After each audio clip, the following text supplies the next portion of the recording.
Better to have warriors with scared minds and bodies than fragile kids who grow up and still depend on mama and papa.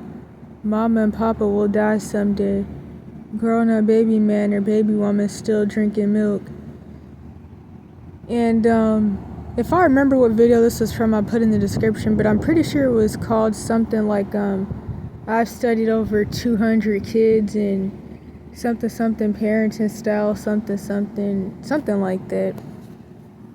But this stuck out to me because this is the rhetoric that's been used for generations to keep enabling the same to keep enabling the same generational MK Ultra that keeps people in cycles of generational poverty. The people that run around claiming mental illness runs in their family because they keep abusing and terrorizing and soul fracturing everybody but won't take accountability. Although I will say, just like the the situational therapist, which got banned off the internet a few years ago for saying the truth, to be honest. He got banned by, I believe, quote-unquote black women, but of course still the white supremacists that run the medical system and don't want the truth of generational trauma and stuff to come out. He would also mention the fact that still in the whole mental illness runs in the family thing, they're lying about the quote-unquote mental problems that people supposedly have. I know he specifically mentioned the common scenario of the black family where there's a whole bunch of people that are labeled off as supposed schizophrenic. And he mentioned one time where he was supposed to have a therapy session with somebody who was obviously the family scapegoat. And the whole family came to his therapy session. And he said he was like, I'm having therapy with him. And also I think this person was grown, but I don't really like the ageist side of this either, where like you're supposed to have a therapy session, but since you're a certain age, your parents have to be there. But generally, as long as you're still in the abusive family system, they're always going to dictate your therapy. But unless you really have money to pay for like real trauma therapy, where you're not going to be getting invalidated and gaslit, it's going to be some bullcrap anyways, most likely. Like, I think about the Jeanette McCurdy situation, how she even said that she once fired a therapist for telling her that she went through abuse. But Jeanette McCurdy also has money to pay for real therapy, whereas even less likely she's going to be getting invalidated about her abuse compared to like basic medical insurance therapist, where you're going to have to be arguing with them about whether your abuse happened, because at the end of the day, they just want their paycheck from the medical insurance company, so they're going to label you off for whatever they want and try to just play games with you. But to get back to the point, the family pretty much, they felt some type of way about him, and I think they stopped taking the dude because he questioned why the whole family wanted to sit in his therapy session. And of course it's because they didn't want him to start talking. And this was really interesting to me because around the time that I had seen this video was around the time of the whole situation where CPS had snitched about the 1,950 plus abuse evidence videos of stuff that happened to me with the family system, the cash for kids system / human cash cow systems, and even things that were happening to other side people. And I don't even mean like siblings, I mean like even other side people. CPS snitched about that, and then I think this was before that. Anywho, around the time where like I had the one therapist that I was actually ever allowed to talk to, and then my mom thought that they called CPS, so she cursed them out, threatened them, and told them that they had to stop talking to me, or that the therapist had to stop talking to me, because I didn't really talk to like the other staff that she cursed out and threatened. And it wasn't until, I almost choked, it wasn't until a little while later where the therapist had actually let me know that I wasn't allowed to talk to her anymore, because of course I was never told this. And eventually she responded to some of my messages and she was like, did your mom not tell you that we're technically not allowed to talk to you anymore, and that she ended your, I can't say case, I don't really remember what it's called, maybe it is caseload actually, but yeah. it was really reminiscent of that. And it was so funny because even though they should have, because they're mandated reporters, they're not the ones who called CPS. It was actually somebody who had seen the evidence videos and also lived in Canada. But yeah, that was pretty funny. And then my mom also like accused the school. I only went there for like 3 months anyways. In fact, if I'm not mistaken, which I could be really wrong, I think that by the time that that case had happened, I think I was already she had already put me in she was already about to put me in the Jim Crow self-confined placement, because the day I started that is actually the day that the social worker came, 2/17/22. But anywho, but yeah, that's the whole that's the whole mental illness runs in the family thing. This second screenshot is the audio recording of a video that I listened to. I'll put the video in the description. I get the audio so I can listen to them later. This clip right here, this timestamp, or maybe like a few minutes before this, they were talking about app creation summit, and how there was this one girl who was 14 who went with her dad to the app creation summit, and how the reason that she was able to succeed was because she was never taught limits. And he said that children, which I feel like the children term is kind of it's kind of confusing, but she was 14, and he said the children only know limits when they're taught limits. And this also goes into the original comment, because people are taught pretty much people do the exact opposite of what would actually benefit them. Like, for example, I could think of people I don't know, people who they've terrorized and tortured all their kids. In fact, no, let me not even do that. Let me start over. When I was, I mentioned this before, when I was in NC and it was 15 degrees and snowing, in December 2024 to January 2025, there was this whole situation when we were on the church bus, when we were about to go, no, I think we were leaving the storm shelter thing at the church. But anyways, this one lady was having a conversation with somebody about how she was always telling these people, y'all need to stop beating that girl like that before you make her crazy. And they kept saying she would be fine. They were always beating her to half to death and stuff. And now she's a typical quote-unquote schizo person, honestly probably even some DID in there, that walks around talking to themselves and they're so broken and fractured they can't do anything. They can't have a conversation with anybody. They definitely can't work a job. Some of them can though, but they're treated so funny to where no one will hire them. But of course all this stuff is a spectrum. That's actually a good example, because a lot of people who push this generational trauma and say these weird things kids need to have scared bodies and minds. What do you mean scared bodies? That sounds like something that somebody who runs a prostitution ring or something would say, to be honest. That's what that really makes me think of. People who think like that will often wonder why their kids aren't successful and they can't accomplish anything, and they're all homeless or they're just struggling. Literally, you get age regression, you get all types of trauma symptoms, and even all types of physical health issues.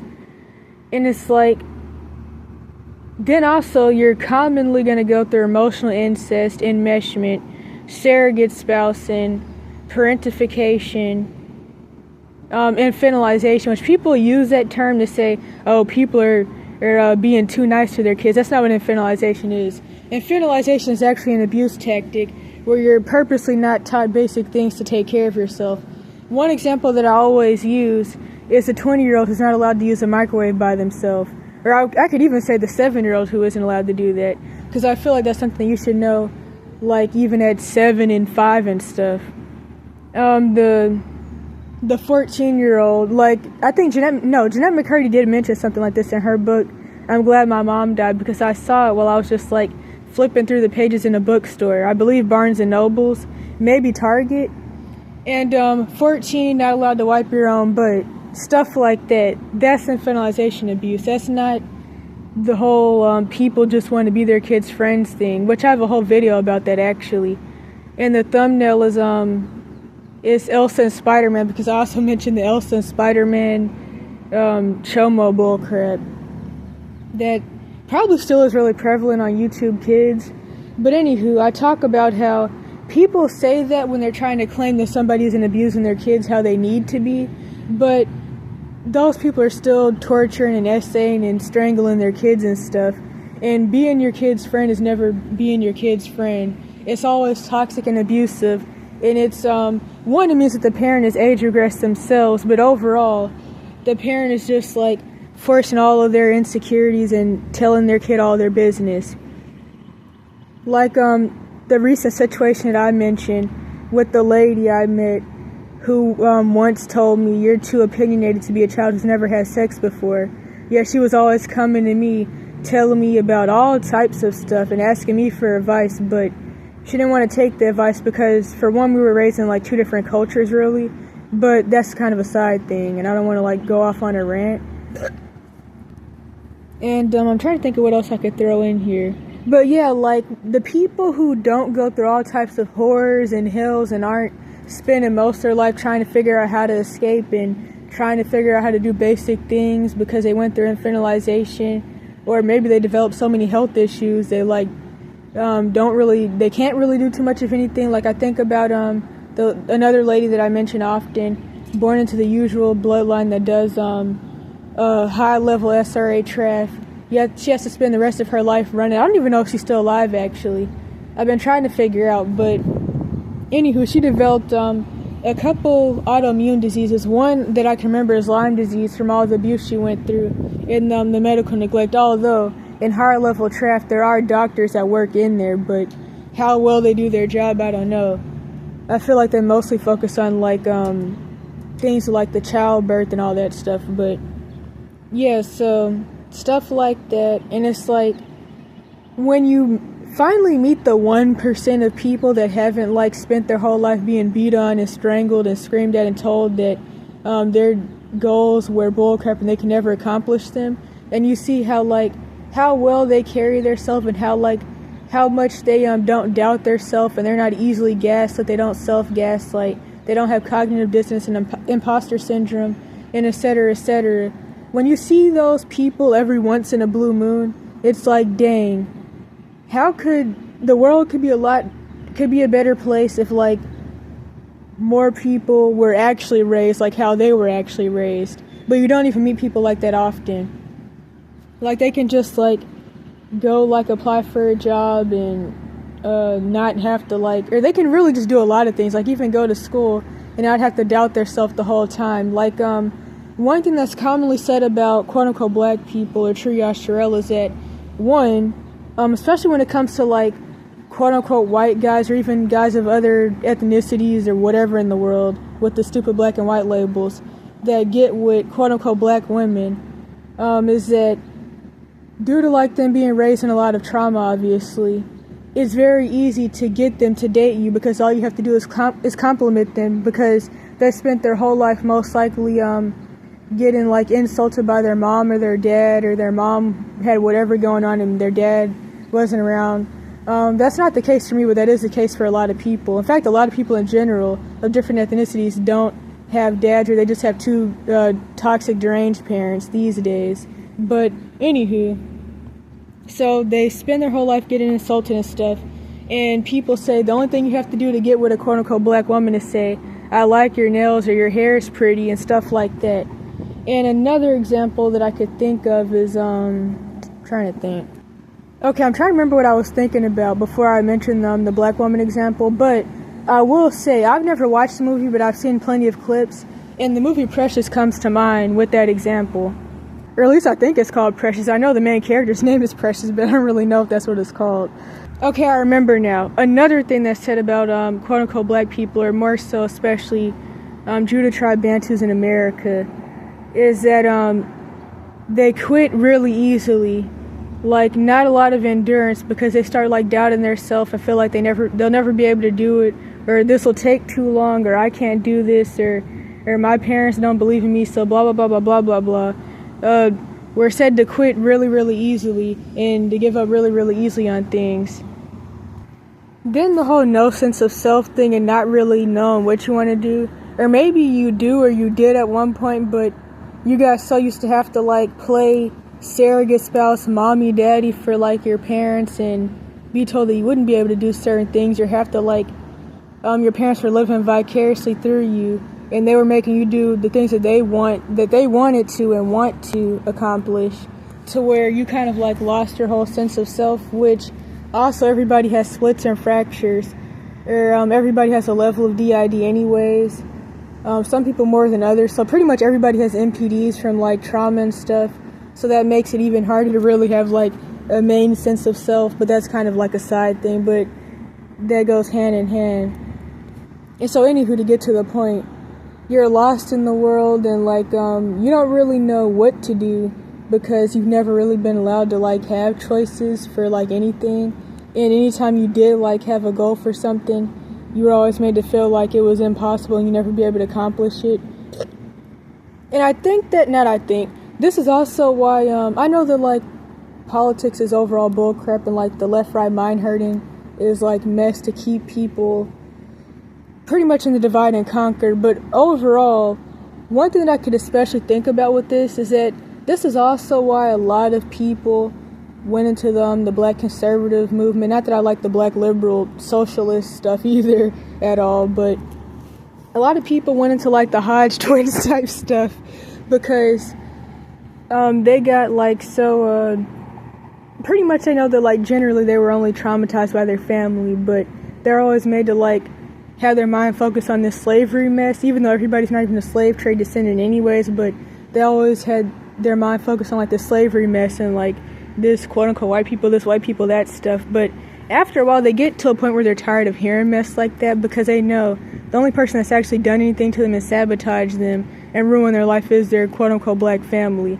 not quote-unquote white people, although sometimes that can go hand in hand, but especially if you go through the human cash cow systems. But that's one of the many reasons why a lot of people went into the black conservative movement, especially in like sometime from like 2016 on up. And so I'm trying to think about what else. But this applies to everybody because this is like a really big thing, especially in America, because America is one of the few or only quote-unquote developed nations that still has child abuse legalized. Like, I mean, sure, in these other places they still beat their kids up and they still abuse their kids in other ways, but in a lot of European nations you can't beat kids up, at least technically you're not supposed to legally, but in America it is legal. And religion is used to back it up, the usual flipped around religious doctrine, the same slavery MK Ultra doctrines from the Freemasons and stuff. Which reminds me is that, like, I've mentioned this before, one thing that really confuses me with like a lot of these like deliverance people and even people that don't necessarily do deliverance, but they talk about the issue of like CSA and other forms of abuse and human torture, it's like they'll talk about the issues that this is causing and how like the number one reason for demonization in the Western world is abuse and child abuse, but they still go on these like you need to beat your kids up rants, and it's just so double-minded and weird.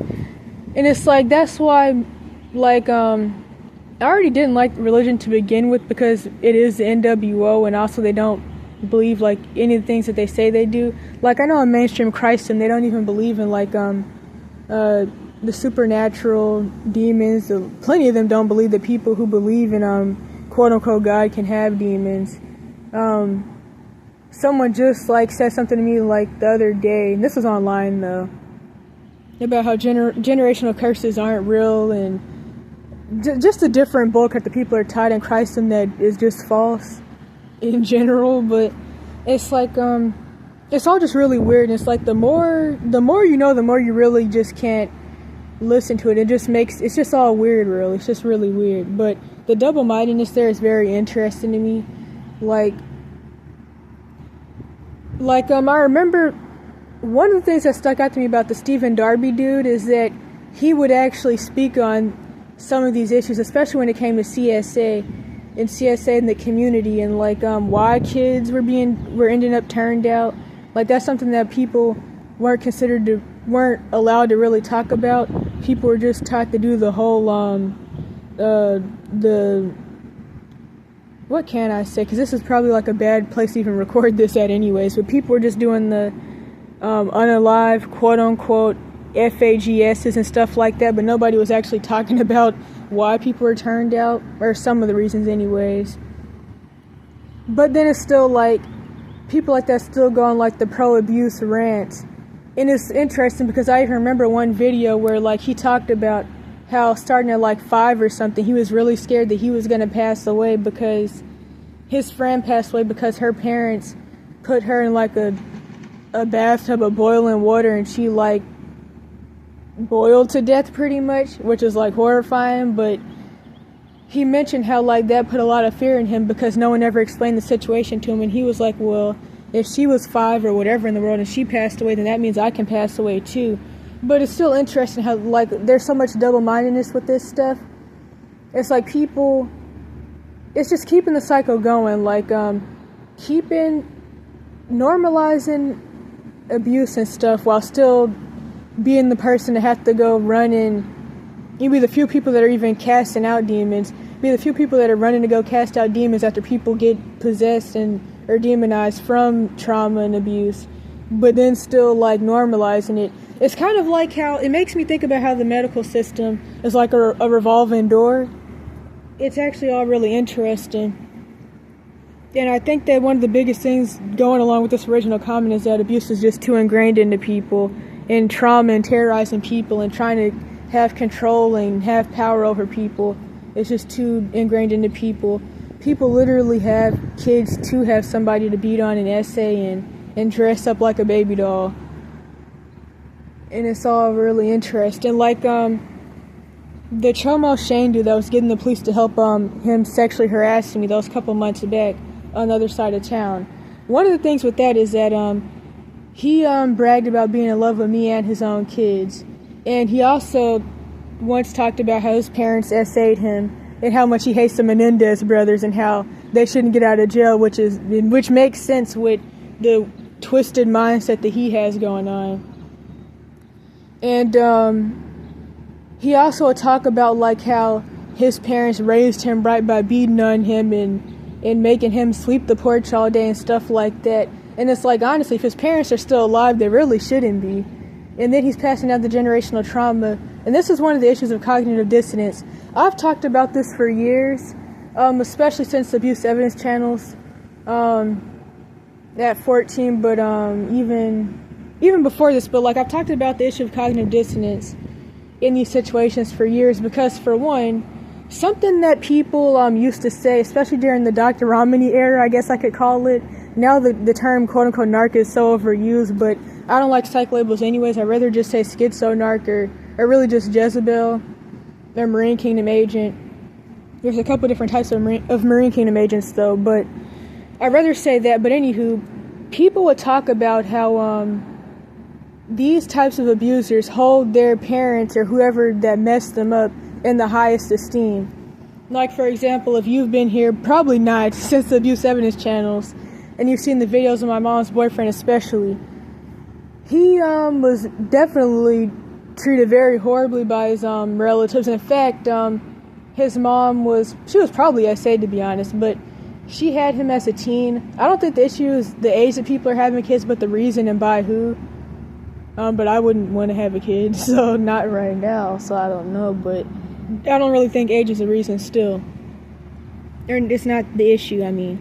But his grandma she pretended to be his mom, but eventually he found out that he was lied to for years. I think by like before age 10, somewhere from like 7 to like 9 or something, because his school was like, your mom is here. No, wait, your grandma's here to get you. And he was like, I don't have a grandma, I just have a mom. And so his mom was young, so he was raised for some years to believe that his mom was his sister and his grandma was his mom.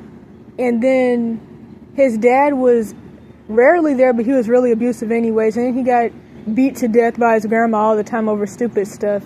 And I remember he would always go on these rants where he would be like, you know, you're rude and disrespectful and stuff because, you know, my grandma said a lot of crazy stuff to us all the time, and she said a lot of weird stuff, but we never said anything back to her about the weird stuff that she would do and say. And yeah, that's the issue. Cognitive dissonance and holding your abusers in the highest esteem. And I remember I once had a conversation with somebody about this a few years ago. I don't know what happened to her, but it seemed like she wasn't in a good situation at all.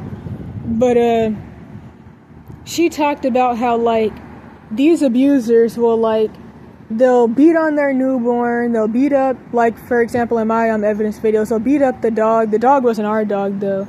It was my older neighbor sister's dog, who she was supposed to be watching for somebody, really. And we live with her. But they'll beat on animals, they'll beat on newborns, they'll beat on the kids, their girlfriend, they'll even, like, maybe even they'll cut themselves or something, and they'll have, like, those types of issues. But they'll hold their abuser who messed them up in the highest esteem. And then going back to the Shane dude, he would always talk about his S.H.O.M.O. Terrorizing Jason Voorhees' parents in the highest esteem.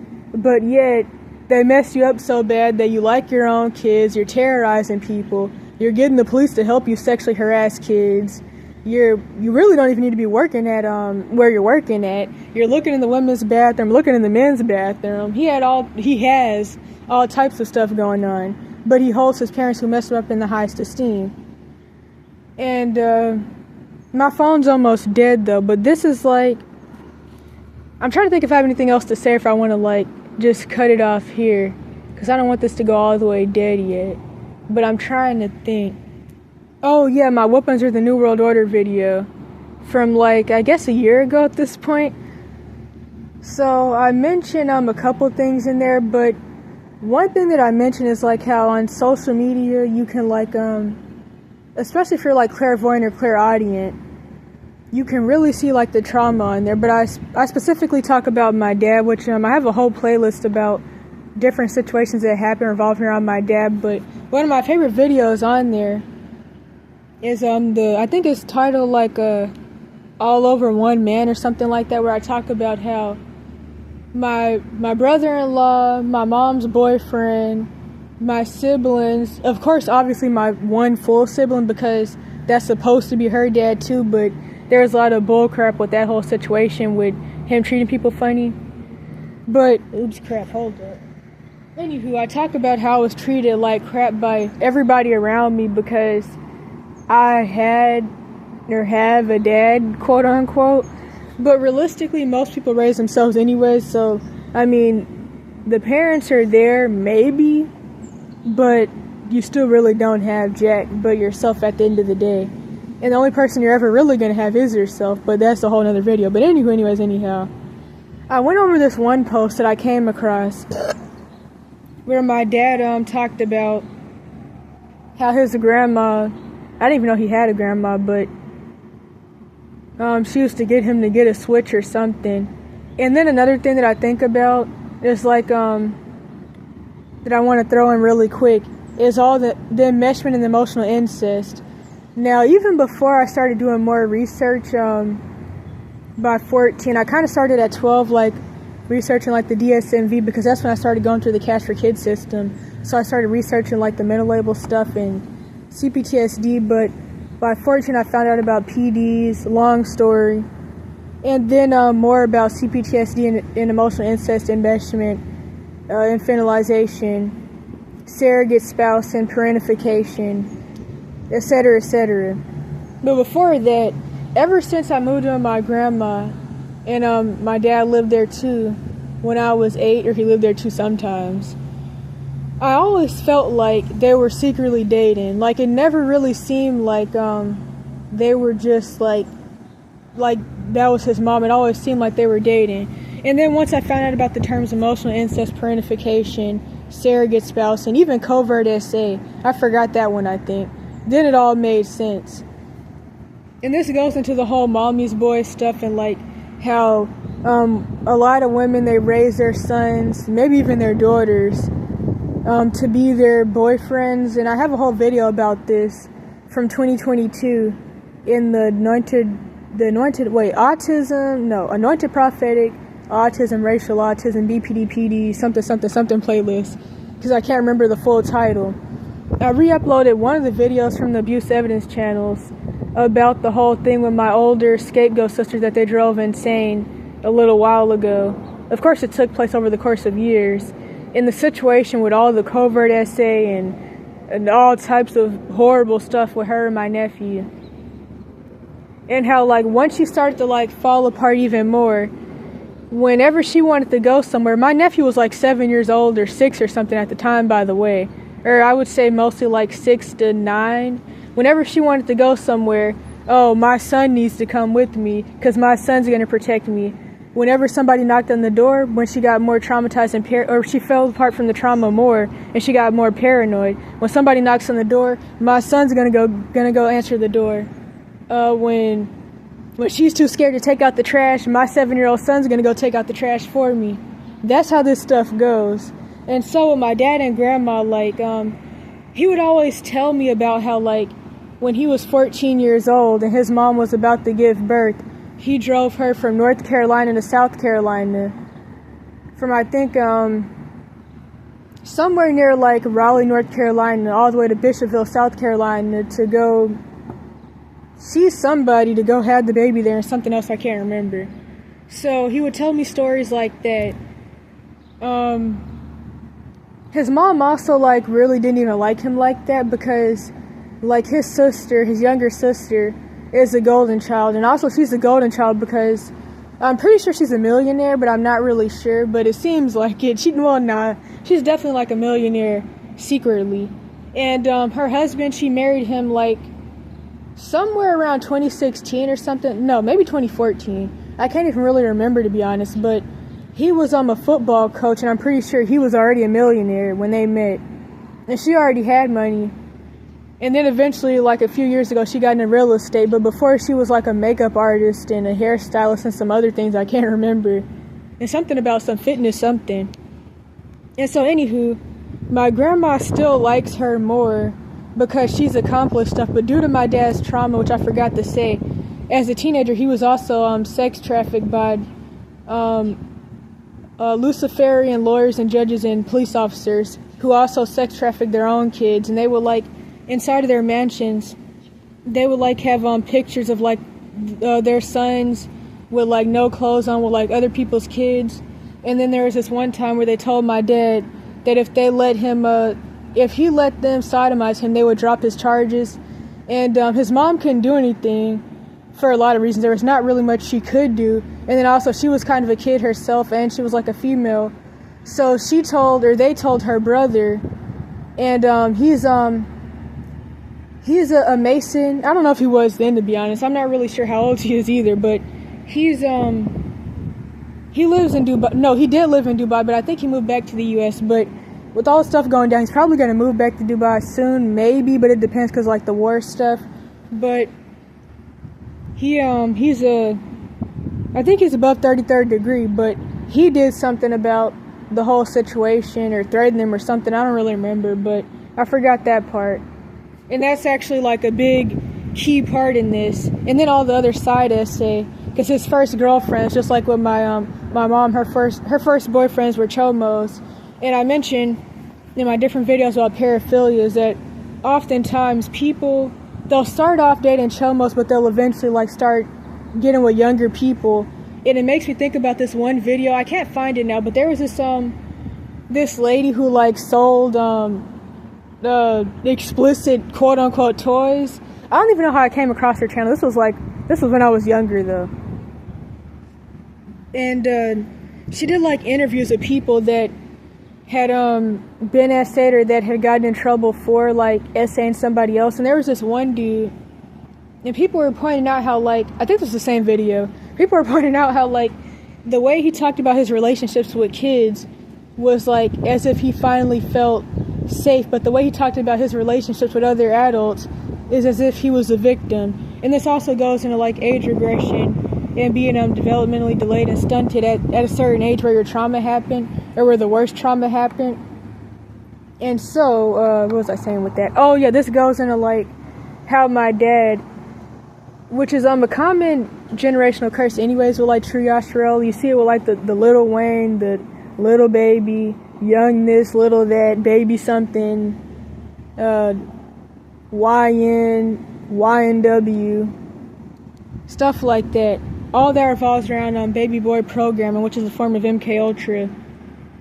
And so, all of that and other side trauma as well is what led to my dad being the quote unquote, I don't even like terms like this because they're just like really invalidating to people's like trauma, but the baby, what did the dude say in the original comment? I don't even remember really, but the baby man, baby woman, whatever in the world, that abuse that people claim is a good thing and quote unquote is better for kids to have scared bodies and minds, whatever the heck that means, than be the grown baby man, baby woman. Those scared bodies and minds is what makes him the grown baby man, baby woman. And my dad has, he's never had his own place, also due to the infantilization. And plus, these women, these emotional incest, Jezebelic women, they don't want to let their victims go anyways. They want their sons to be their mans because they know that they'll probably never get married, especially once they get to a certain age. Like, they're like, yeah, I'm not getting married. Let me just keep him at home with me so we can be weird. But yeah, that's what creates the grown baby man, baby woman that is too traumatized and infantilized and is being held captive too much by the parent that claims they don't want the baby man, baby woman to not be the baby man, baby woman, if that even came out right. And then I think that like that's pretty much it. And hopefully that like made enough sense. Okay, no, last thing I forgot. My dad is also 53. Or actually, I think he's 54. If he's not older than that. I forgot that part. And then he hasn't really had a job either. So like he has to do the thing that a lot of people have to do, which he was saying the term hobosexual before I had ever actually really heard the term and it got popular.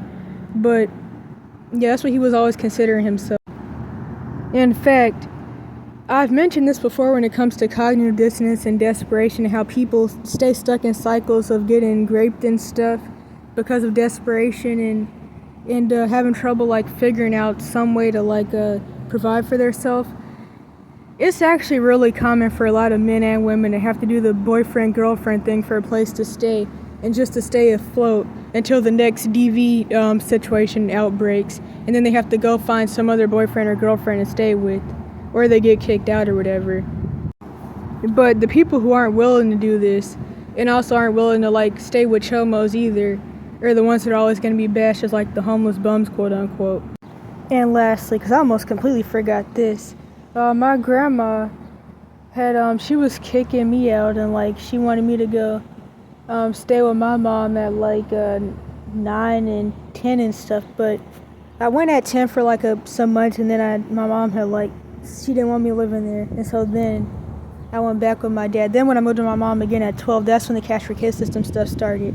But one of the funny things about that though is that I think about my grandma wanted me to leave at 8 and 9 and 10 and stuff, yet she would never ever let my dad be homeless because she wants to use him to like have somebody to be around her.